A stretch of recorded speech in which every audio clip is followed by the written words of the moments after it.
সুপ্রিয় দর্শক, স্বাগত সবাইকে আমাদের নিয়মিত টক শো। এই সময় আমি জহিরুল আলম আপনাদের সঙ্গে আছি। প্রিয় দর্শক, কয়েকটি বিষয় নিয়ে আজকে আলাপ করব। এর মধ্যে গণতন্ত্র দিবস, নূর হোসেন দিবস পালিত হয়ে গেল বাংলাদেশে।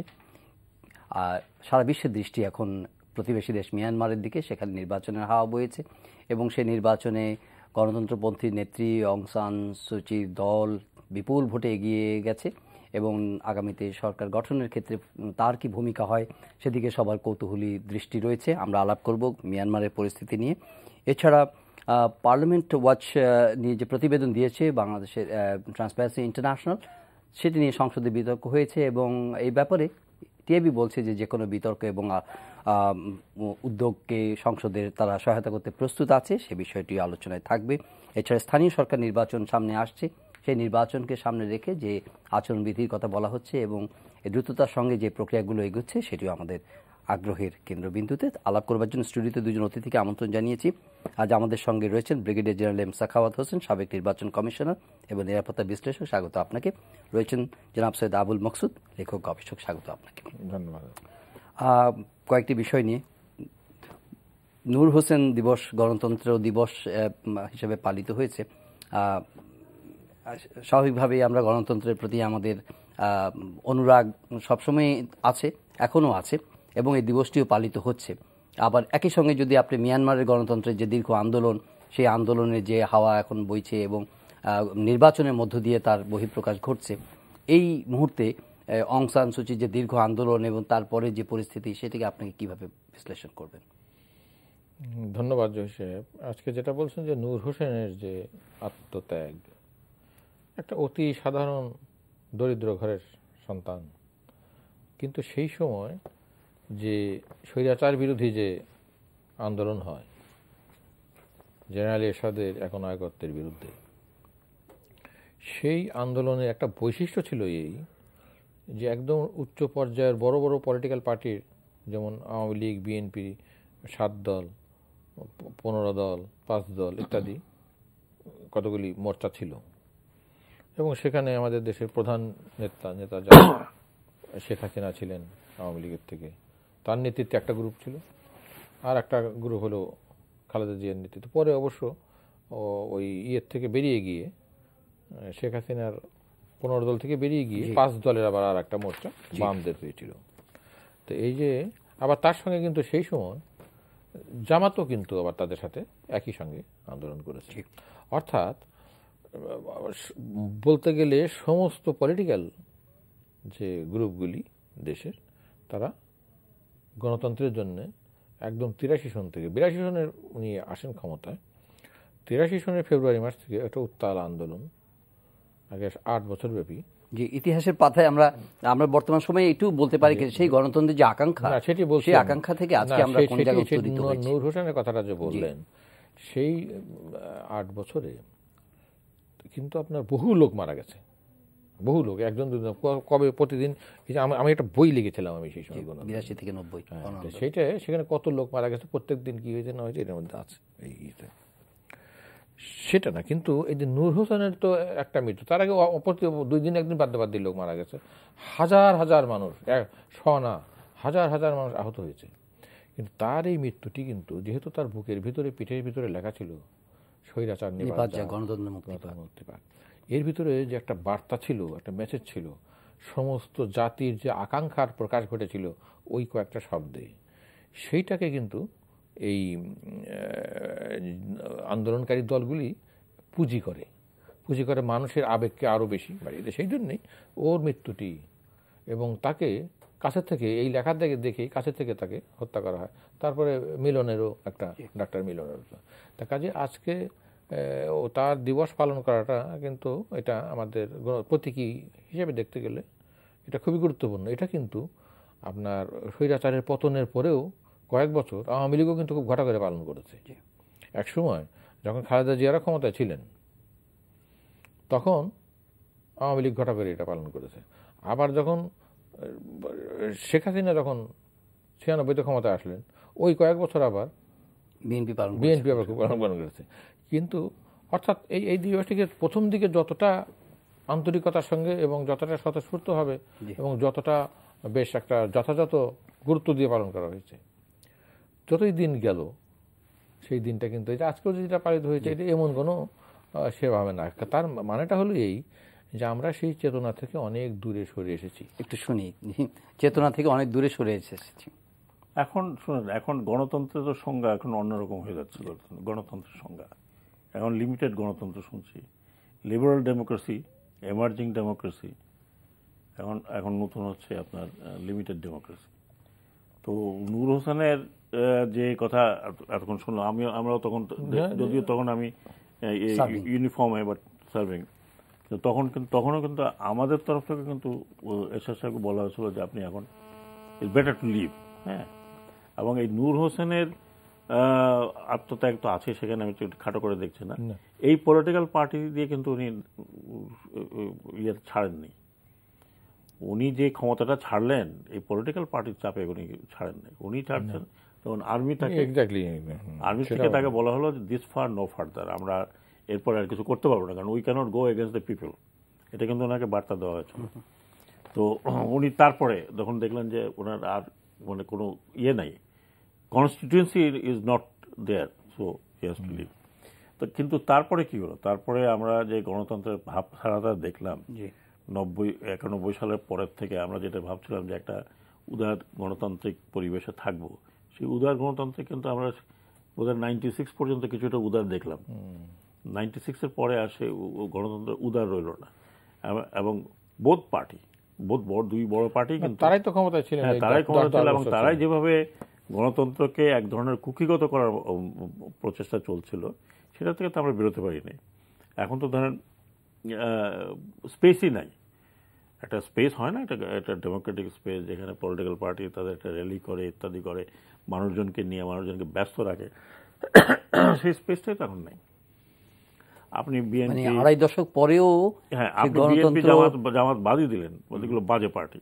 এই ছোটখাটো পার্টি যারা, তারাও বেরোতে পারতেছে না, কারণ আপনি স্পেস দিচ্ছেন না। কাজে এখানে গণতান্ত্রিক স্পেসটাই তো নাই। এর বিপদটা কি? এই স্পেস না থাকার বিপদটা, স্পেসটা না থাকার বিপদটা আমরা এখন দেখছি। তো এখন মাননীয় প্রধানমন্ত্রী তো নিজেই বললেন যে ওনার উপর একটা চাপ আসছে। এই যে স্পেস না থাকার কারণে, এইসব চাপ এগুলো তো স্পেস না থাকার কারণ হয়। তো এইটা তো একটা অবধারিত একটা জিনিস যেটা হয়ে আসতেছে। আমি একটু কিসে পানি কাশিটা গেল না। তো এটা তো মানে আমার কথা না, এটা তো আপনি, এটা এক ধরনের প্রতিষ্ঠিত যে আপনি যে দেশে একটা গণতান্ত্রিক স্পেস না থাকে, বা আপনি যদি একটা পলিটিক্যাল স্পেস সবাইকে না দেন, তখন সেখানে এই ধরনের বৈরী শক্তির আবির্ভাব ঘটে। কাজে মাননীয় প্রধানমন্ত্রী যেটা বলেছেন, এটা তো আমাদের জন্য খুবই দুঃখজনক বিষয় এবং লজ্জা করে বোধ হয় যে একটা সার্বভৌম রাষ্ট্রে সরি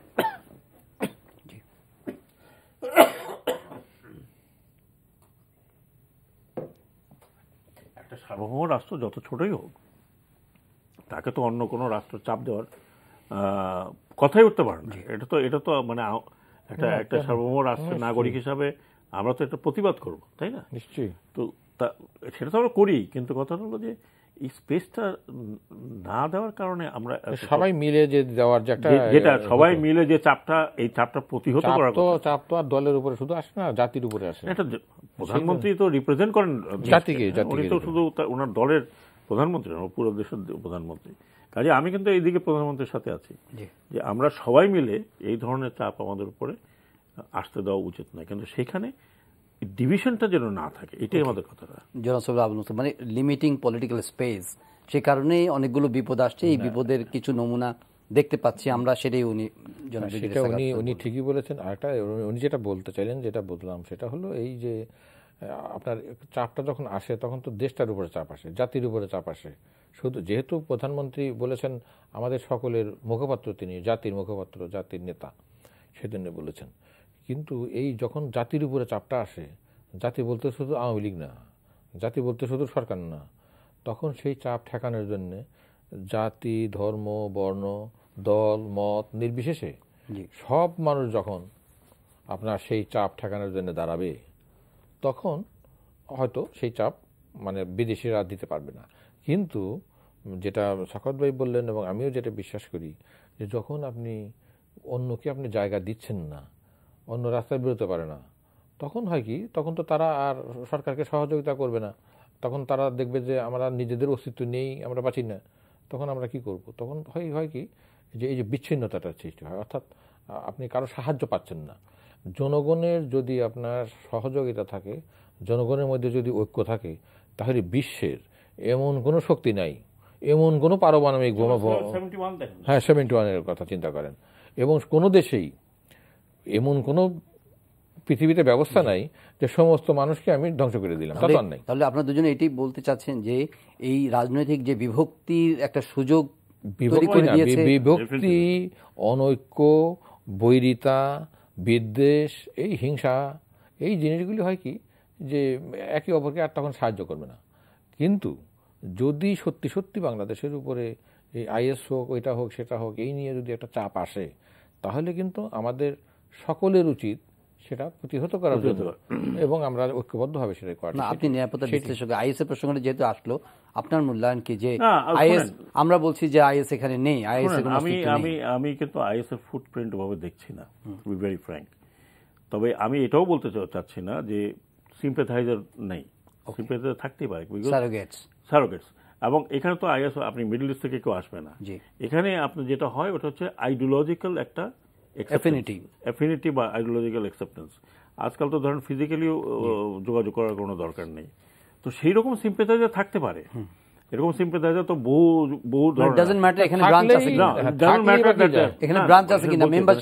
মেম্বারশিপ আছে কিনা বা রিক্রুট করছে কিনা, কিন্তু আমরা আবার নিজেরাই কিন্তু এর আগে বলছি যে ওখানে আইএস আসছে, ওই কতগুলো লোককে ধরলাম, এগুলো তো আমরা রং মেসেজ দিচ্ছি এদেরকে। এখন ওরা বলে যদি না থাকে তো ওই লোকগুলোকে ধরলা কেন? তাহলে আগের কথাগুলো আমাদের যথাযথভাবে হয়নি, কাজে আমাদের কথা বলার আগে সবসময় চিন্তা করা উচিত। তখনও আমি বারবার বলছি যে এত বেশি জঙ্গি করলে কিন্তু এটা হিতে বিপরীত হবে। তো এখন ব্যাপার হলো যে আমি মনে করি না যে এখানে ওই আইএস এর কোনো ঘাঁটি আছে বা তাদের ঘাঁটি হওয়ার আদৌ সম্ভাবনা আছে। সিম্প্যাথাইজার হয়তো থাকতে পারে, বাট সিম্প্যাথাইজার ডাজ নট মিন ছোট দেশ, জনসংখ্যা বেশি, এখানে কোন রকমের দুর্বৃত্ত যদি ওই পাড়াপড়শি বলে দেবে। হ্যাঁ, কিন্তু কথাটা হলো এই যে যারা চাপ সৃষ্টি করার চেষ্টা করে তারা কিন্তু সবসময় একটা সিচুয়েশন তৈরি করে, সেখানে যে যতই আপনি বলেন না কেন যে আমি এটা করি নাই, বলেন না তুই করছিস। হ্যাঁ, তো কাজে আমরা সেই সুযোগ দিতে চাই না, যেটা আমি বললাম যে আমাদের এখন সমগ্র জাতি একত্র হয়ে উই হ্যাভ টু এটা প্রতিহত করতে হবে। না হলে কিন্তু শুধু এটা যে অনলি আজকে আওয়ামী লীগ আছে তার উপর চাপ আসতে না, আগামীকাল তো আমরা এখানে থাকতে পারবো না, আমরা নানান ধরনের আপত্তি। চাপটা তো আওয়ামী লীগের উপরে না, চাপটা হলো জাতির উপরে, দেশের উপরে, রাষ্ট্রের উপরে। তাই সুতরাং সেটা প্রতিহত করা, সেটা সরকারকে সহযোগিতা করা, এটি তো মানুষের দায়িত্বশীল নাগরিকের কাজ। কিন্তু যদি আপনি একটা অস্থিরতার করেন, মানে আর অ্যারেস্টও একটা হিসাব নিকাশ করে যদি অ্যারেস্ট না হয়, তাহলে পরেও কিন্তু আপনার এটা সাধারণ মানুষের ভিতরে একটা ভীতি সৃষ্টি হবে, কিসের মধ্যে কি বলতে গিয়ে আবার ফেসে যায়। এই আলোচনার সঙ্গে আমরা রিলেট করছি না, একটা বিরতিতে যাব। তার আগে আইএসপির আন্তঃবাহিনী জনসংযোগ পরিদপ্তরের একটা প্রেস বিজ্ঞপ্তি, একটি ঘটনা নিয়ে আজকে একটু আলোচনা হয়েছে, মিডিয়ায় এসেছে, তো সেটার একটা ব্যাখ্যা আন্তঃবাহিনী জনসংযোগ পরিদপ্তর আইএসপিআর থেকে দেশটি একটু পড়ে আমরা বিরতিতে যাব। ওনারা বলেছেন যে অদ্য বেলা, মানে এটা আজকে মঙ্গলবারে 10:45 কাফরুল এলাকায় কর্তব্যরত একজন মিলিটারি পুলিশকে একজন পথচারী পেছন থেকে ধারালো অস্ত্রের মাধ্যমে আঘাত করেছিলেন। এতে উক্ত পুলিশ সদস্য সামান্য আহত হয়েছেন। কর্তব্যরত অন্য সামরিক সদস্যগণ সন্দেহভাজন একজন হামলাকারীকে আটক করেছে তখনই, এবং বিস্তারিত জানার জন্য ইতিমধ্যেই এই ঘটনার তদন্ত শুরু হয়েছে। তো এটাই আমাদের আনুষ্ঠানিকভাবে একটি বিজ্ঞপ্তির মাধ্যমে আইএসপি জানিয়েছেন। তো আমরা একটা বিরতি নিচ্ছি, বিরতির পর আমরা শুরু করেছিলাম আসলে মিয়ানমারের প্রসঙ্গটি আলাপ করব, খুবই ইন্টারেস্টিং। দীর্ঘদিন পরে সেই নির্বাচনের যে ফলাফল সেটি সবার কৌতূহল জাগাচ্ছে যে কি হবে এবং গণতন্ত্রের জোয়ার কিভাবে মিয়ানমারকেও করেছে।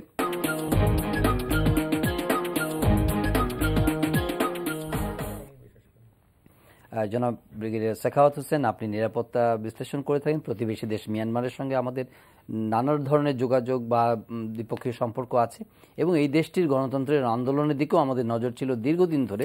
সেখানে গণতন্ত্রের নেত্রী অং সান সুচির কারাবন্দিত্ব, গৃহবন্দিত্ব এবং দীর্ঘ সংগ্রামের দেখেছি আমরা।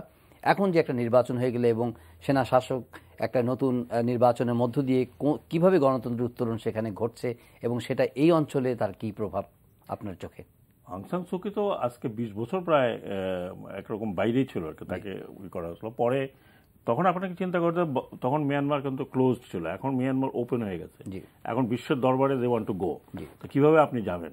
আপনি তো আর এই সামরিক শাসন নিয়ে তো যেতে পারছেন না, যদিও এখন সামরিক শাসন ওইভাবে নেই, কিছু সুডো সামরিক শাসন আছে।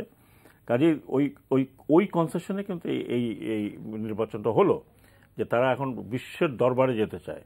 কারণ মিয়ানমার কিন্তু অত্যন্ত সম্ভাবনার একটা দেশ, এদের এমন কিছু নাই যা নাই তাদের কাছে, এবং তারা বিনিয়োগ চাচ্ছে, সব কিছু চাচ্ছে।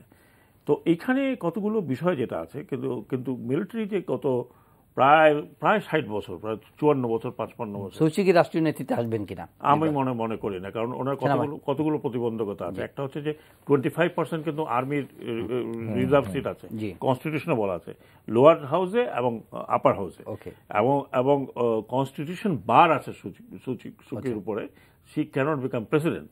তার কারণ হচ্ছে যে তার ছেলে বিদেশি পাসপোর্টধারী ইত্যাদি ইত্যাদি, মানে এখন সংক্ষেপে যে বলতে হয় আপনার সময়টা। কিন্তু কথাটা হচ্ছে যে তার সাথে কোঅপারেট মিলিটারি করবে কি করবে না, এটা ডিপেন্ড করবে যে উনি কতখানি কম্প্রোমাইজ করতে রাজি আছেন তাদের সাথে। কিন্তু কম্প্রোমাইজ করেও যদি মনে করেন একটা গভর্নমেন্ট ফর্ম করে, উনি প্রেসিডেন্ট না হলে অন্য কেউ প্রেসিডেন্ট হলো, কনস্টিটিউশন তো চেঞ্জ করতে পারবে না, কারণ ভিটো পাওয়ার রয়ে গেছে ওদের সাথে, আর্মির হাতে। কাজে কনস্টিটিউশন চেঞ্জ হচ্ছে না, ওরকমই থাকবে। নাও পয়েন্ট ইজ যে উনি কতখানি কম্প্রোমাইজ করবেন, বিভিন্ন দিকে কতগুলো কম্প্রোমাইজ করতে হবে। আমরা যেখানে ইন্টারেস্টেড যে একটা গণতান্ত্রিক পরিবেশ হলে তখন এই রোহিঙ্গা ইস্যুটাকে নিয়ে আলোচনা করা যেতে পারে, রোহিঙ্গা ইস্যুটা তখন হয়তো আন্তর্জাতিক পর্যায়ে আলোচিত হতে পারে। কিন্তু রোহিঙ্গা ইস্যুতে অবস্থান আমাদের তার কোনো কমিটমেন্টই নেই, ছিল না। এখন যখন ইলেকশন হওয়ার পরে তিনি যখন ক্ষমতায় বসবেন, তখন তাকে শুধু রোহিঙ্গা নয়, ওখানে মুসলিম মাইনরিটি, খ্রিস্টান মাইনরিটি, 18টি ইনসার্জেন্ট গ্রুপ আছে, যেটা তার ফাদারের মৃত্যুর পরে তৈরি হয়েছিল এদের আর্মির বিরুদ্ধে। তাদেরকে কিভাবে তিনি ন্যাশনালাইজ, মানে জাতীয় মূলধারায় নিয়ে আসবেন, রোহিঙ্গাদের সমস্যাটা তিনি কিভাবে করবেন। কাজে ওনার হাতে কিন্তু শুধু আর্মির চ্যালেঞ্জ না, দেশ পরিচালনার ক্ষেত্রে মিয়ানমারকে একটি রাষ্ট্রে পরিণত করার, এবং এই যে আপনার কট্টরপন্থী ভিক্ষুদের উত্থান, এটাকে তিনি কিভাবে, বৌদ্ধ মৌলবাদ সাংঘাতিক, বৌদ্ধ মৌলবাদ, এটাকে তিনি কিভাবে হ্যান্ডেল করবেন, এইগুলো হচ্ছে বড় চ্যালেঞ্জ ওনার সামনে। এবং এটাই কিন্তু আমাদের দেখার বিষয় যে আমরা কতখানি একটা গণতান্ত্রিক মিয়ানমারকে দেখব, যেখানে আমাদের প্রতিবেশী হিসাবে আমাদের যে সমস্যা, সেই সমস্যাটা নিয়ে আমরা আলোচনা এবং একটা সলিউশন করতে। ইন্টারেস্টিং। আমরা তো ইসলামী মৌলবাদের কথা বলি সবসময়, কিন্তু আপনি নিজেও লিখেছেন বৌদ্ধ মৌলবাদের কথা।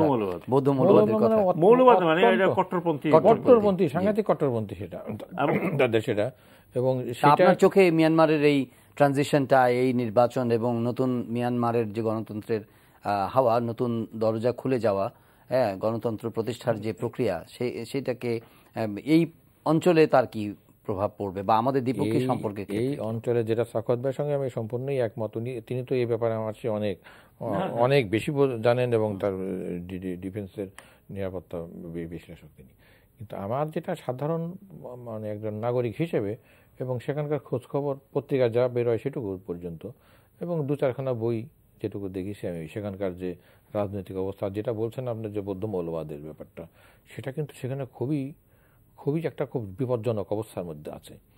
এবং এই বিপজ্জনক অবস্থার মধ্যে আরেকটা সুবিধা হলো এই তাদের, যে আশেপাশের রাষ্ট্রগুলো কিন্তু বৌদ্ধ। থাইল্যান্ডের কথা বলেন, তারপরে আপনার লাওস, কম্বোডিয়া, সমস্ত আশেপাশের রাষ্ট্রগুলি, ওইদিকে জাপান পর্যন্ত, কোরিয়া পর্যন্ত।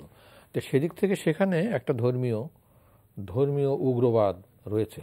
সেই উগ্রবাদ, গণতন্ত্র যেটা আমরা বলছি যে গণতন্ত্রটা লিবারাল ডেমোক্রেসি, এবং উনি যেহেতু ইউরোপে পড়াশোনা করা মানুষ, আধুনিক মানুষ, কিন্তু তারপরেও তাকে তো পলিটিক্সটা করতে হবে দেশের মানুষের আবেগ অনুভূতিকে করে। তো সেটা করতে গিয়ে তাকে আপনার এই রোহিঙ্গার ব্যাপারে তিনি যখন দিল্লি গেছিলেন কয়েক মাস আগে, তখন কিন্তু সেখানে গিয়ে এই রোহিঙ্গার কথাটা জিজ্ঞাসা করেছিল সেখানে সাংবাদিকরা, উনি এটার ব্যাপারে কোনো জবাব দেন নাই। তার মানে এই প্রসঙ্গটা তিনি এড়িয়ে যাচ্ছেন। এইটা একদম, এবং ওনাকে খুব সিম্প্যাথেটিক মনে হয়নি কখনো, একেবারেই সিম্প্যাথেটিক মনে হয়, কারণ বাংলাদেশের প্রতি বিশেষ করে যেহেতু আপনার বিরাট মানে বৌদ্ধ মেজরিটি দেশ, কাজে তিনি চান না যে বৌদ্ধদের করার জন্য, মানে তার বিরক্তি, ওর তার ইলেকশন তো সামনে, ইলেকশন সামনে। আর একটা জিনিস হলো যে তার যে প্রেসিডেন্ট হতে পারবেন না, কারণ তার বিদেশের নাগরিক না, তার হাজব্যান্ড বিদেশি, তার ছেলে মেয়ে বিদেশি নাগরিক। তো সেই সব মিলে ওইখানে আমরা যেটা চাইবো সেটা হলো যে আমাদের প্রতিবেশী রাষ্ট্র হিসেবে এবং একেবারেই অব্যবহিত ভারত এবং মিয়ানমার, এই দুটি আমাদের মানে একেবারে বর্ডার আছে যাদের সাথে, সেখানে আমরা একটা শান্তিপূর্ণ উদার গণতন্ত্র প্রতিষ্ঠিত হোক, এটাই আমাদের কাম্য, যেমন আমাদের দেশেও আমরা সেটি চাই। কিন্তু এখন মিয়ানমার আমাদের সঙ্গে কী রকমের সম্পর্ক তারা চায়, সম্পর্ক আমাদের সাথে খারাপ না, কিন্তু কতখানি উষ্ণ হবে এবং সেটা আগের একেবারে চ্যাপ্টার বাদে যদি দেই, এখন থেকে তিনি যেটা হতে চান সেটা আমার মনে হয় যে তিনি এই অন্তত প্রথম একটা ধাক্কা, এরপরে ইলেকশনে কি হবে জানি না, কিন্তু এই ধাক্কাটা তাকে সামাল দেওয়া এটা খুব সহজ হবে না। আচ্ছা, একটা প্রসঙ্গ আপনি সাবেক নির্বাচন কমিশনের আগ্রহী, আমি লাস্ট এটাই বলতে যাচ্ছিলাম, হোয়াট এ ফ্যান্টাস্টিক ইলেকশন তারা করেছে। এবং প্রথম দিকে সন্দেহ ছিল যে এই নির্বাচন সেটা একটা ভালো দিক, কিন্তু কোনো আমি আজকে স্টেটমেন্ট পড়লাম এসও কুরাইশি সাহেবের, যিনি সাবেক নির্বাচন কমিশনার ইন্ডিয়াতে, এবং তিনি যেটা বললেন যে it was just like photo finish, একদম পারফেক্ট, মানে একটা ইলেকশন কমিশন একটা পারফেক্ট ইলেকশন করিয়েছে। এটা কিন্তু শুধু উনি বলেন নাই, সমস্ত ওয়ার্ল্ডই বলছে। ছোটখাটো ওই নির্বাচনে হতেই পারে, বাট যেটা আমি বলছিলাম যে এত বছর যেখানে নির্বাচন হয়ই নাই, যেখানে নির্বাচন প্র্যাকটিস নাই, যেখানে লোকজন ভোট কেন্দ্রে যায়ই না গত 20 বছর, 1990 চলছিল, গত 20-24 বছর যে সমস্ত জেনারেশন গড়ে উঠছে, বড় হয়েছে, তারা কোনোদিন ভোট দেখে নাই। সেই দেশে একটা অবাধ সুষ্ঠু নির্বাচন হওয়া ইজ সামথিং মিরাকল, আমি বলবো না, big achievement, very big achievement. এবং অনেক ইউরোপিয়ান দেশেও কিন্তু এই ধরনের এইরকম একেবারে ফ্ললেস নির্বাচন কিন্তু হয় না, ওই ছোটখাটো হতেই পারে। বাট আমাদের, আপনি যদি আমাদের সাথে তুলনা ভোটও দিয়েছে অনেক বেশি মানুষ, হ্যাঁ 80%, but on the contrary the elections on January 5th, না এখন আমাদের সাথে যদি তুলনা করেন, আমাদের সাথে তুলনা করা ঠিক হবে না।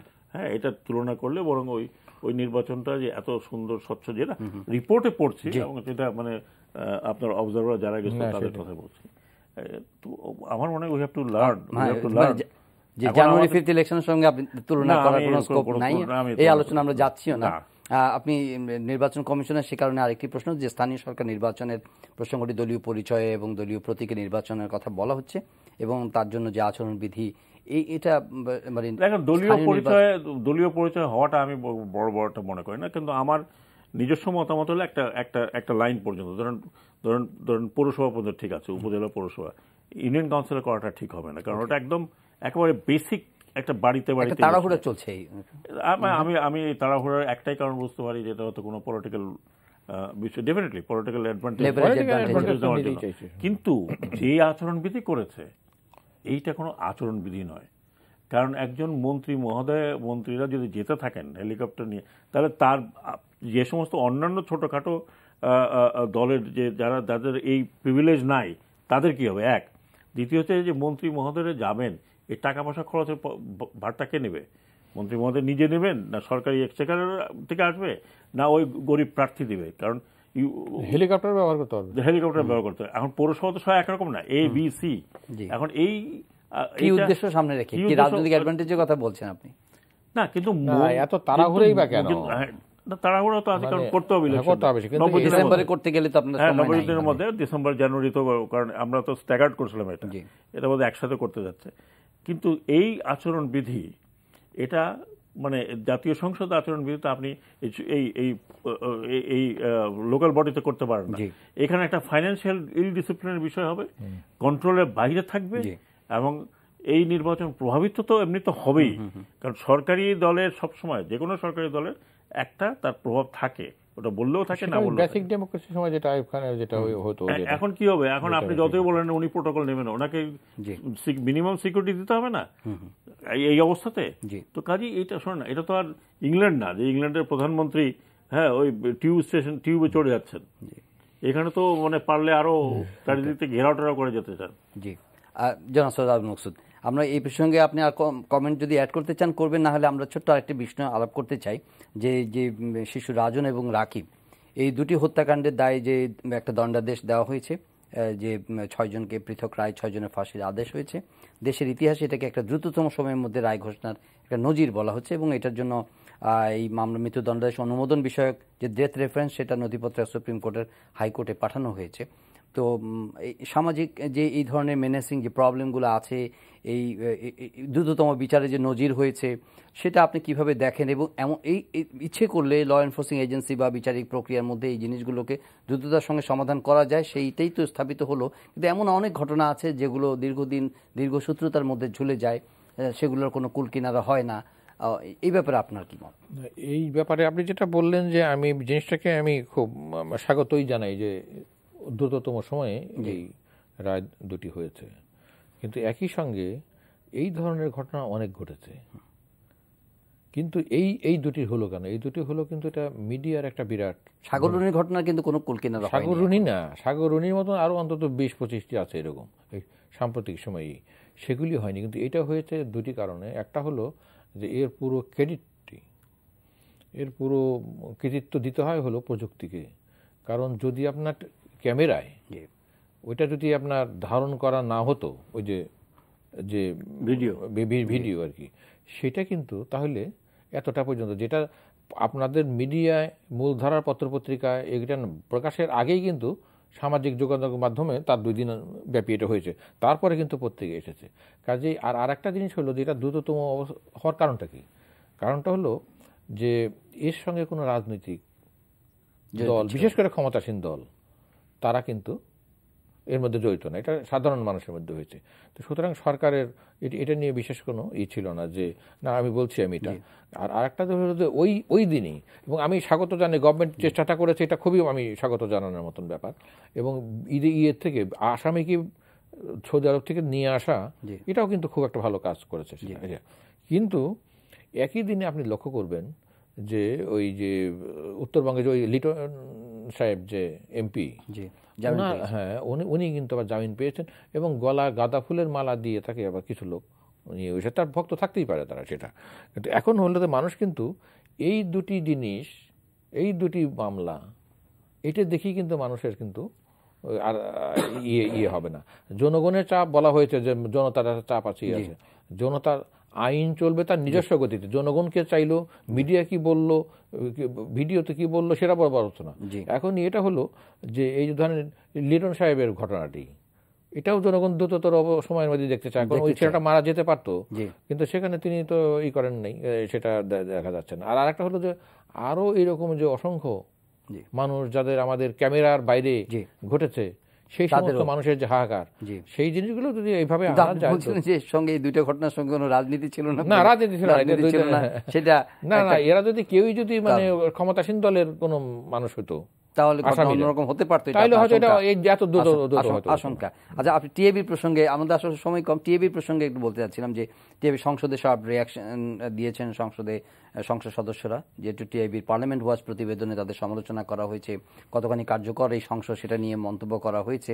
তবে টিআইবি বলছে যে কোনো জাতীয় সংসদে অনুষ্ঠিত বিতর্কে বা আলোচনাকে তারা ইতিবাচক ভাবছেন এবং যদি কোনো উদ্যোগ নেওয়া হয় সংসদ, সে ব্যাপারে সংস্থাটা তাদের সহযোগিতা করতে প্রস্তুত আছে। টিআইবি একটা রিপোর্ট দিয়েছে, এখন সেখানে 2-3টা কমেন্ট তারা করেছে, সেই কমেন্টের উপরে কোনো ক্ষোভ থাকতে পারে। টিআইবি একটা রিপোর্ট দিয়েছে, আমি তো এর মধ্যে নেগেটিভ কোনো রিপোর্ট দেখি না। তারা বলছে সংসদে কত টাকা খরচ হয়, কোরাম হচ্ছে না, ইত্যাদি হচ্ছে না। হয় কি, এই সমস্ত নিয়ে যত বেশি রিয়াকশন হবে ততই এটার আবার কাউন্টার রিয়াকশন হবে। হয়তো টিআইবি কাউন্টার রিয়াকশন করবে না। টিআইবি তো একটা প্রমাণ হতে পারে যে স্পেস আসলে সীমিত হয়ে যায়। টিআইবি তো একটা ইন্টারন্যাশনাল অর্গানাইজেশন। আমরা এইগুলো করে অসহিষ্ণুতার যে পরিচয় দেওয়া হয় একটা, যেটা আমরা বারবার বলি যে when you talk about liberal democracy, হ্যাঁ, এখন লিবারাল ডেমোক্রেসি আমাদের দেশে আছে না, লিমিটেড ডেমোক্রেসি আছে, এটা নিয়ে তো তর্ক হচ্ছে।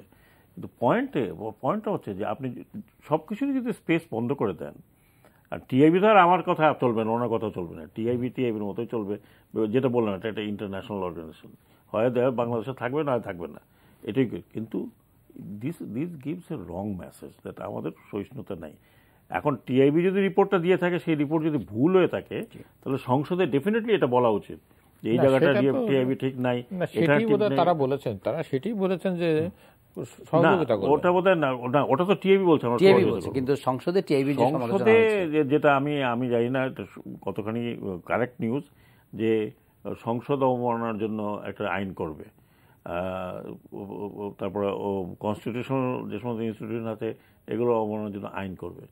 এগুলো করলে তো আর আপনি মানে তাহলে তো আর এগুলো নিয়ে কোনো আলোচনাই হবে না। এর শুদ্ধ এটা এটা এটা যদি রং পথে হয়ে যায় এটাকে ঠিক করা যাবে না। আজকে আর সময় নেই, এগোতে পারছি না। ধন্যবাদ ব্রিগেডিয়ার জেনারেল অবসরপ্রাপ্ত এম সাখাওয়াত হোসেন এবং লেখক গবেষক সৈয়দ আবুল মকসুদ, আপনাদের দুজনকে ধন্যবাদ। প্রিয় দর্শক, আজকের আলোচনা এখানেই শেষ করছি। সবাই ভালো থাকবেন, আর এই অনুষ্ঠানটি দেখতে অনলাইনে ভিজিট করুন www.ntvd.com। দেখা হবে পরের অনুষ্ঠানে।